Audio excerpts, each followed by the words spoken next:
Jehová le dará. Alguien diga amén a eso. Tu árbol depende, tu visión depende de lo que Dios va a hacer. ¿De dónde vendrá mi socorro? ¿Dónde están acá los hombres y mujeres que caminan en lo profético?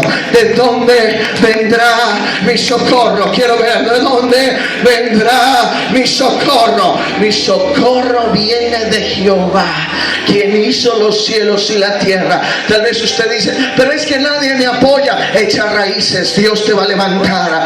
Tal vez usted dice, pero es que nadie me saluda en la iglesia. Echa raíces, que no depende de un saludo, depende de una palabra profética.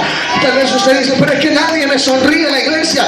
Echa raíces, que no depende de la sonrisa de alguien más, depende de la palabra de Dios. No dependes de la aprobación del hombre, depende de la aprobación de Dios. ¿Dónde están acá los hijos de Dios? ¿Dónde están acá los hijos de Dios? Echa raíces.